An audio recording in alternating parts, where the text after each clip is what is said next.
श्री शिवाय नमस्तुभ्यम। हर हर महादेव। दोस्तों, आप सभी लोग जानते हैं तो माघ माह की शुक्ल पक्ष की एकादशी को जया एकादशी कहा जाता है। हिंदू धर्म में इस एकादशी का बहुत महत्व है, क्योंकि ऐसा माना जाता है कि इस दिन भगवान श्री हरि विष्णु जी की पूजा करने से भगवान श्री हरि विष्णु जी उनकी सभी मनोकामनाएं पूरी करते हैं। ऐसा माना जाता है कि इस व्रत को रखने से न केवल भौतिक सुख प्राप्त होते हैं, बल्कि आत्मिक शांति और मानसिक शुद्धता भी मिलती है। एकादशी के व्रत से साधक को जीवन के समस्त दुखों और संकटों से मुक्ति मिलती है। इसके साथ ही यह व्रत पापों से मुक्ति का भी उपाय माना जाता है। इस दिन भगवान श्री हरि विष्णु जी और माता लक्ष्मी जी की पूजा का विशेष महत्व है। जया एकादशी का व्रत करने से व्यक्ति के जीवन के सभी संकट दूर होते हैं और उसे मोक्ष की प्राप्ति होती है। हिंदू धर्म में एकादशी तिथि का विशेष महत्व बताया गया है। इस शुभ अवसर पर लक्ष्मी नारायण जी की पूजा का विधान है। साथ ही उनके निमित्त एकादशी का व्रत भी रखा जाता है। धार्मिक मान्यताओं के अनुसार एकादशी का व्रत रखने से मनोवांछित फल की प्राप्ति होती है और साथ ही जीवन में सभी सुखों का आगमन होता है। एकादशी व्रत महिला और पुरुष दोनों रख सकते हैं। भक्तों, जैसे कि छठ तिला एकादशी, मौनी अमावस्या और बसंत पंचमी का अपना अलग अलग महत्व होता है। ठीक उसी प्रकार जया एकादशी का अपना अलग महत्व होता है। पूजा पाठ व्रत सब कुछ अलग होता है। लेकिन दोस्तों, इस बार 2025 में जया एकादशी व्रत को लेकर लोगों के मन में कंफ्यूजन बना हुआ है कि यह व्रत किस दिन रखा जाएगा, 7 फरवरी या 8 फरवरी। साथ ही इस वीडियो में हम आपको बताएंगे कि पारण कब किया जाएगा, व्रत जो है उसके नियम क्या होंगे और जया एकादशी के व्रत की पूजा कैसे करना चाहिए, पूजन विधि क्या होनी चाहिए, व्रत में क्या खाना चाहिए, क्या नहीं खाना चाहिए। हम जया एकादशी के बारे में प्रत्येक विस्तृत जानकारी जो पुराणों में वर्णित है आपके लिए लेकर आते हैं। हम कुछ भी मनगढ़ंत तरीके से या बनावटी बातें नहीं बताते हैं। तो भक्तों, आज हम इस वीडियो में बताएंगे कि जया एकादशी का व्रत कब किया जाएगा, पारण कब किया जाएगा, व्रत के नियम क्या रहेंगे, कैसे व्रत करना चाहिए, क्या सावधानियां बरतनी चाहिए, पूजन कैसे करना है, भगवान को क्या अर्पित करना है, क्या अर्पित नहीं करना है, एकादशी माता तुलसी जी की पूजा की जाएगी या नहीं की जाएगी, पारण में विशेष रूप से क्या भोग लगाना है, क्या मंत्र बोलना है और किन नियमों के अनुसार व्रत का पारण करना है, सुबह सुबह करना है या दोपहर को करना है, भद्रा का किस प्रकार का प्रभाव है, जया एकादशी के दिन भद्रा है या नहीं। इस प्रकार से संपूर्ण जानकारी आने वाली एकादशी के बारे में इस वीडियो में सरल भाषा में प्रदान की जाएगी। बस आपको संपूर्ण जानकारी के लिए पूरा देखना होगा। और भी बहुत सारे लोगों के प्रश्न आ रहे हैं कि जया एकादशी के दिन चावल खा सकते हैं या नहीं खा सकते हैं, पहली बार यह व्रत कर सकते हैं या नहीं। इन सभी प्रश्नों के उत्तर आज हम इस वीडियो में जानेंगे, इसीलिए आप वीडियो को पूरा ही देखें, आधा अधूरा ना देखें। कई लोग होते हैं जो वीडियो को काट काट कर देखते हैं और फिर ऐसे व्यक्ति को जीवन में कभी सफलता हासिल भी नहीं हो सकती। इसीलिए वीडियो को आधा अधूरा छोड़कर ना जाएं। आप वीडियो को पूरा ही देखा करें। अपने व्रत की सफलता के लिए और मनवांछित फल प्राप्त करने के लिए ओम नमः भगवते वासुदेवाय या जय श्री हरि विष्णु कमेंट बॉक्स में अवश्य लिखें। तो भक्तों, चलिए सबसे पहले हम आपको बता देते हैं कि जया एकादशी की सही डेट टाइम क्या है। फिर हम आपको बारी बारी से सभी जान बताते हुए चलेंगे और यह भी बताएंगे कि वह कौन सी चीज है जो हमें जया एकादशी के दिन जरूर ही खा लेनी चाहिए। और भक्तों, साथ में हम आपको बताएंगे कि इस दिन एक चीज भूल कर भी नहीं खानी चाहिए। अगर आप यह चीज भूल कर भी खा लेते हो तो आपके घर में मृत्यु भी हो सकती है। तो ऐसा अनर्थ काम भूल कर भी मत करना। और अनर्थ होने से पहले वीडियो को आप पूरा जरूर देख लेना। बहुत ही खास और ज्ञानवर्धक वीडियो है। तो चलिए भक्तों, जानते हैं जया एकादशी की सही डेट टाइम के बारे में। लेकिन दोस्तों, उससे पहले आपसे हाथ जोड़कर एक रिक्वेस्ट करते हैं कि अगर आप इस चैनल पर नए हैं तो चैनल को सब्सक्राइब करके वीडियो को एक लाइक जरूर करें। साथ ही आप अपनी राशि को कमेंट बॉक्स में जरूर डाल दें, क्योंकि हम राशि से जुड़ा भाग्य भी बताते हैं और भाग में चल रही परेशानियों को तत्काल दूर करने के लिए आसान से आसान उपाय भी बताते हैं। इसीलिए देर ना करते हुए आप अपनी राशि कमेंट बॉक्स में जरूर डाल दें। भक्तों, चलिए जान लेते हैं कि 2025 में जया एकादशी की सही डेट टाइम क्या है। भक्तों, जया एकादशी को विजय एकादशी भी कहा जाता है। यह एकादशी हर साल माघ मास के शुक्ल पक्ष की एकादशी को पड़ती है, जिसे जया एकादशी कहते हैं। सनातन धर्म में इस एकादशी का खास महत्व होता है। इस बार 2025 में पंचांग के अनुसार माघ महीने के शुक्ल पक्ष की एकादशी तिथि की शुरुआत 7 फरवरी को रात 9:26 पर होगी और अगले दिन 8 फरवरी को रात 8:07 पर होगी, 15 मिनट पर समाप्त होगी। ऐसे में उदयातिथि के अनुसार 8 फरवरी 2025 को जया एकादशी मनाई जाएगी। जया एकादशी के दिन वैधृति योग और रवि योग का निर्माण हो रहा है। भक्तों, पारण के समय की बात करें तो जया एकादशी का व्रत रखने वाले जातक 9 फरवरी को सुबह 7:04 से लेकर 9:17 तक द्वादशी तिथि में व्रत का पारण कर सकते हैं। भक्तों, आपकी जानकारी के लिए हम आपको बता दें कि जया एकादशी के दिन वैधृति योग और रवि योग का निर्माण हो रहा है। इस दौरान धर्म कर्म के कार्य शुभ माने जाते हैं।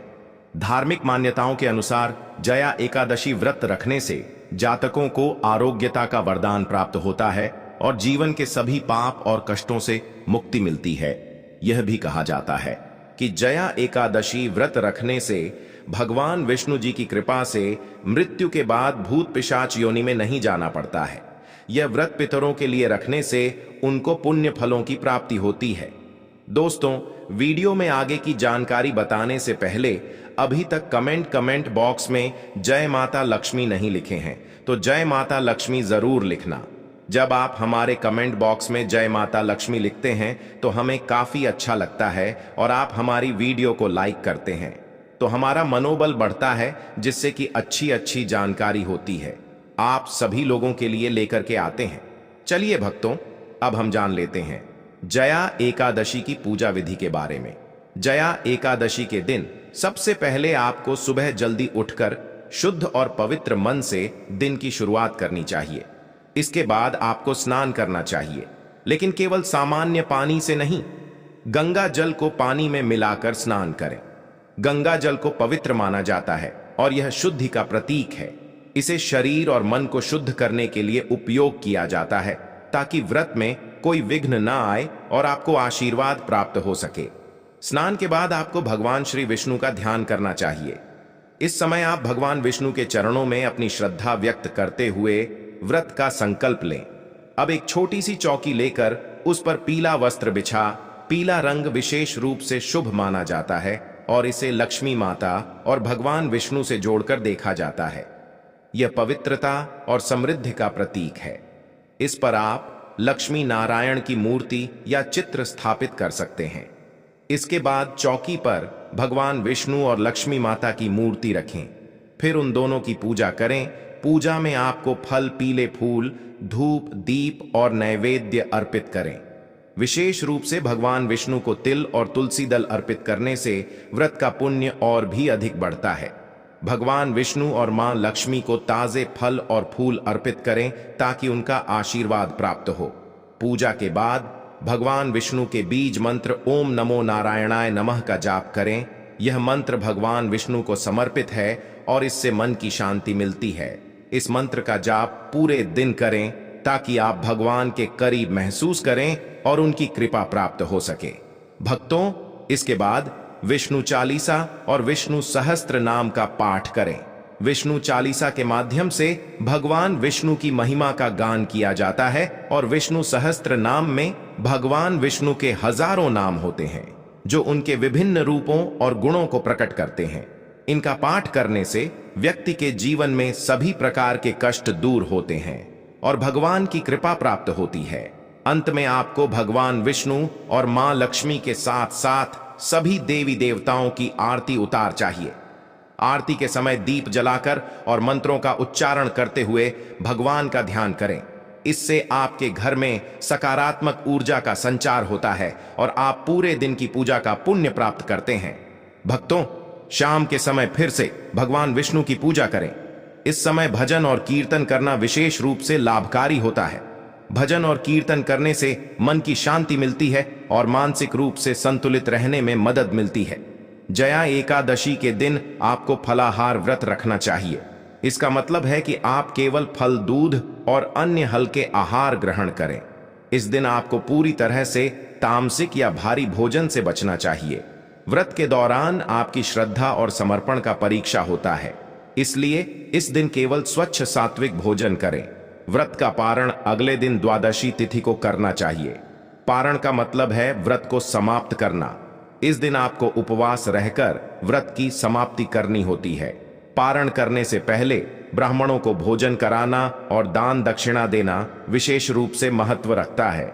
यह दान न केवल पुण्य का कारण बनता है, बल्कि आपके जीवन में सुख और समृद्धि भी लाता है। भक्तों, पारण से पहले आपको ब्राह्मणों को भोजन कराना चाहिए और उन्हें दान देना चाहिए। ब्राह्मणों को भोजन कराने से पुण्य की प्राप्ति होती है। इसके साथ ही दान देने से आपके जीवन में समृद्धि का वास होता है। दान केवल भौतिक रूप में नहीं, बल्कि मानसिक शांति और आंतरिक संतोष का भी कारण बनता है।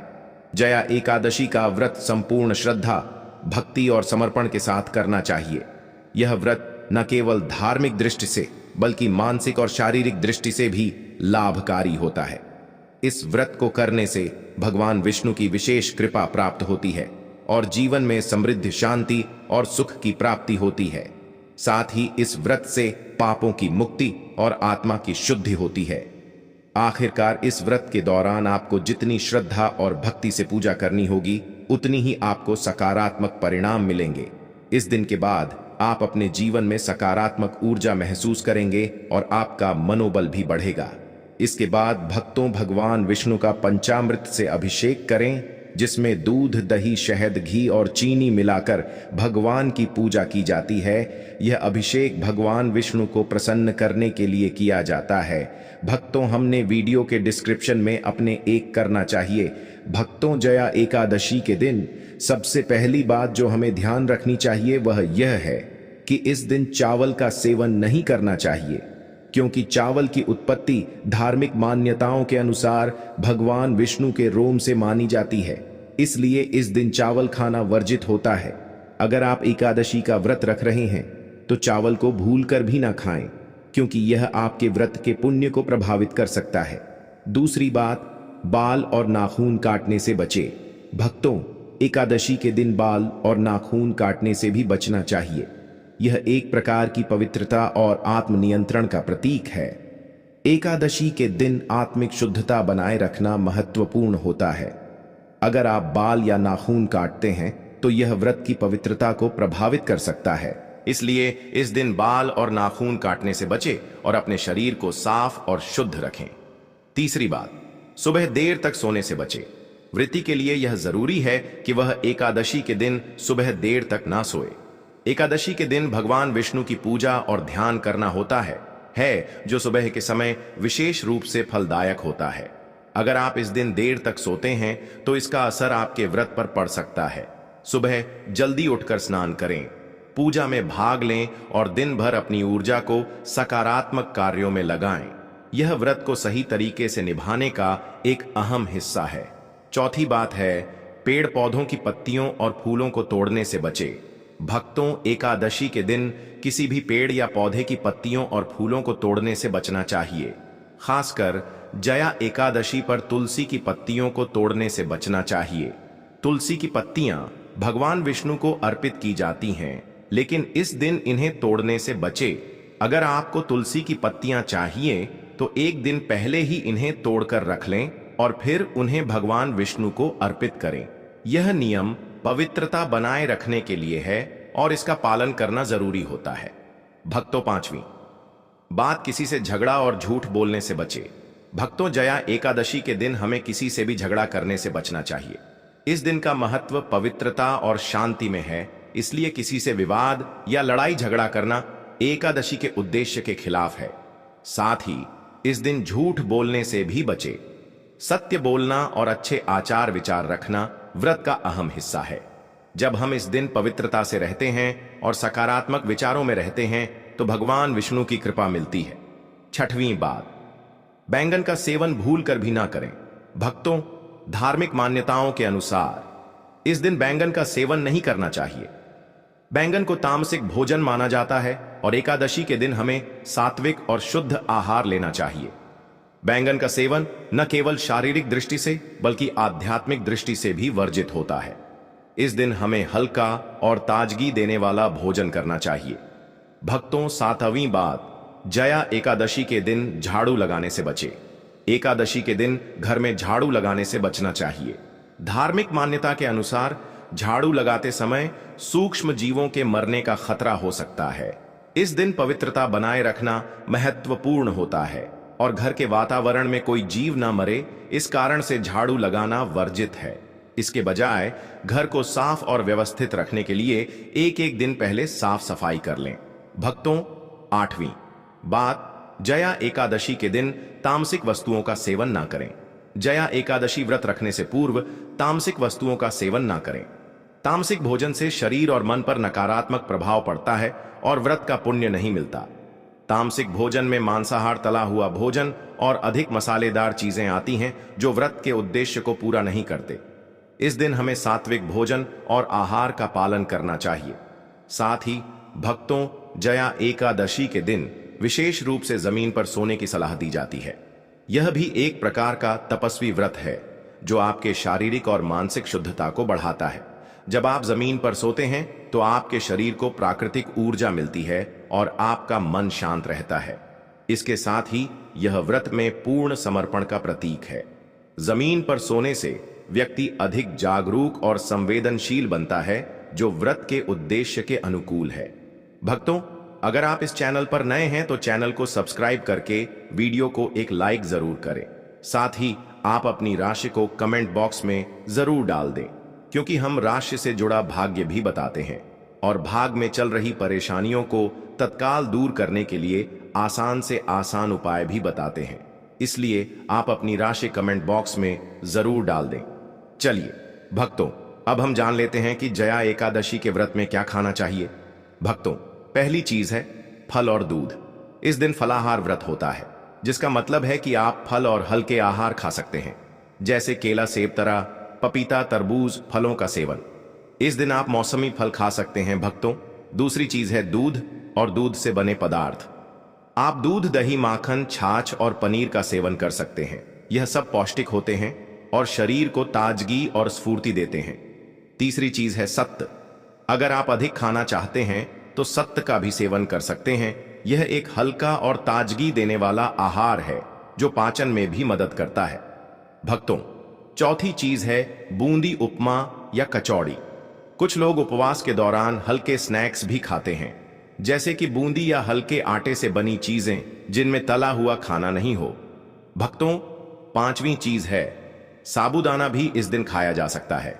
आप साबूदाना खिचड़ी, साबूदाना वड़ा या फिर साबूदाना कचौड़ी बना सकते हैं।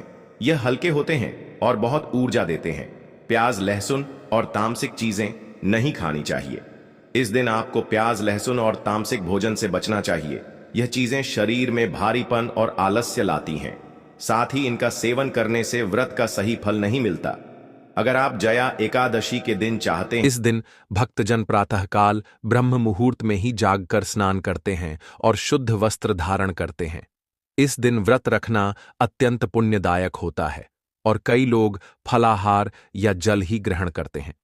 पूजा के लिए सबसे पहले पूजा स्थल को शुद्ध किया जाता है। विशेषकर जहां तुलसी का पौधा स्थापित हो, तुलसी माता का स्थान अत्यंत पवित्र माना जाता है, इसलिए उसे साफ रखना अनिवार्य होता है। तुलसी के पौधे को शुद्ध जल से स्नान कराना चाहिए और गंगा जल का उपयोग विशेष रूप से शुभ माना जाता है। जल अर्पित करने के बाद तुलसी के पौधे के चारों ओर जल छिड़क कर उस स्थान को भी शुद्ध किया जाता है। तुलसी माता के पौधे पर चंदन, हल्दी और कुमकुम अर्पित किया जाता है। यह धार्मिक प्रक्रिया भगवान विष्णु और तुलसी माता को समर्पित होती है।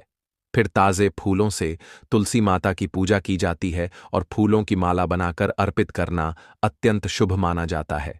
इसके बाद तुलसी माता के पास शुद्ध घी का दीपक जलाया जाता है और यदि घी उपलब्ध ना हो तो तिल के तेल का दीपक जलाना भी उतना ही पुण्यदायक होता है।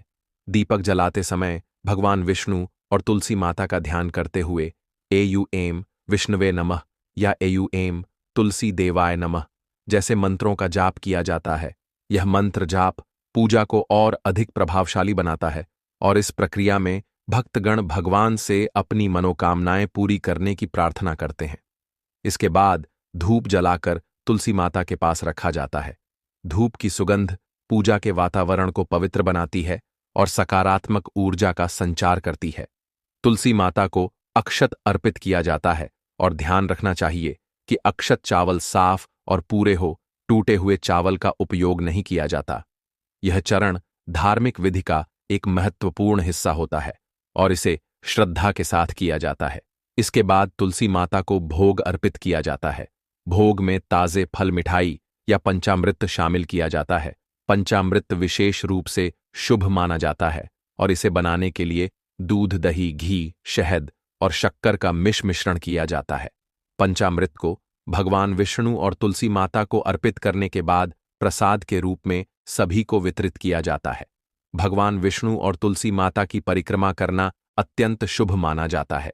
तुलसी के पौधे की 3, 7 या 11 बार परिक्रमा की जाती है और परिक्रमा के दौरान भक्तजन ओम नमो भगवते वासुदेवाय या ओम तुलसी देवाय नमः जैसे मंत्रों का जाप करते रहते हैं। परिक्रमा करने से पूजा का पूर्ण फल मिलता है और भक्तगण अपनी मनोकामनाओं की पूर्ति के लिए भगवान विष्णु और तुलसी माता से आशीर्वाद प्राप्त करते हैं। पूजा के अंत में भगवान विष्णु और तुलसी माता के सामने हाथ जोड़कर प्रार्थना की जाती है। प्रार्थना में अपने परिवार की सुख, समृद्धि, शांति और उन्नति की कामना की जाती है। तुलसी माता को प्रणाम कर उनसे आशीर्वाद लिया जाता है। पूजा समाप्त होने के बाद तुलसी के पत्तों का प्रसाद बनाकर सभी को वितरित किया जाता है।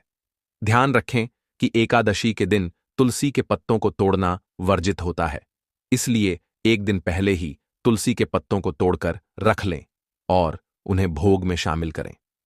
तुलसी माता के पत्तों को प्रसाद के रूप में परिवार के सभी सदस्यों में वितरित किया जाता है और स्वयं भी ग्रहण किया जाता है। तुलसी पूजा के इस विधि से भगवान विष्णु और तुल माता की कृपा प्राप्त होती है। परिवार में सुख, शांति और समृद्धि का वास होता है। तो दोस्तों, इस वीडियो में बस इतना ही। हम मिलेंगे किसी नई और खास जानकारी के साथ। धन्यवाद वीडियो के अंत तक बने रहने के लिए। और अगर आप भी चाहते हैं कि माता लक्ष्मी और भगवान विष्णु की कृपा पर बनी रहे, तो वीडियो को एक लाइक और चैनल को सब्सक्राइब